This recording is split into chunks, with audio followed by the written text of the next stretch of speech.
රටේ දේශපාලඥ විශාල පිරිසක් අපි ඇතුළට යවනවා. ගොඩක් වෙලාවට සමාජයේ තිබුණේ ඒක දේශපාලනික වෙනසක් වුණොත් හරියයි කියලා. නමුත් අපි දැක්කා දේශපාලන වෙනසට වඩා එහා ගියපු සමාජ වෙනසකුත් මේ රටට අවශ්‍යයි. මේ බලාපොරොත්තුව මත තමයි අපි අපේ දේශපාලනය කරේ. ආණ්ඩු බලය, දේශපාලන බලය අපි ගත්තා.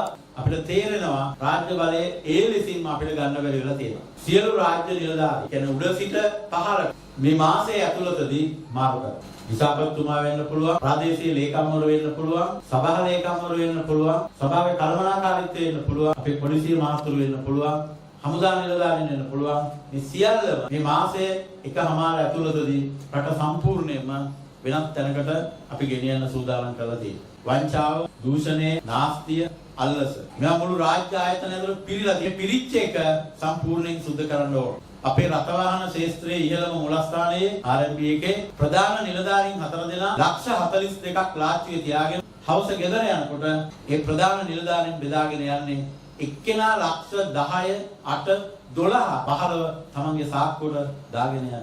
ඒවා ආදායම් නෙමෙයි. ඒවා අල්ලසක් ලෙස ගත්තේවා, වංචා ලෙස ගත්තේවා, දූෂණයෙන් ගත්තේවා. අපි පහුගිය දවස්වල ඔත්තුවක් ලැබිලා ලාච්චුව පරීක්ෂා කරනකොට ලක්ෂ 42ක් තියෙනවා හවස බෙදා ගන්න. කොයිතරම් දූෂිතද කියලා ඔබට තේරෙන්න පුළුවන් ලංකාවේ රාජ්‍ය යාන්ත්‍රණය. රේගුවේ ප්‍රධානම නිලධාරීන් දෙන්න අපි අත්අඩංගුවට ගත්තා. යාළුවා 34 අවුරුද්දක සිරදඬුවමක් දීලා තියෙනවා.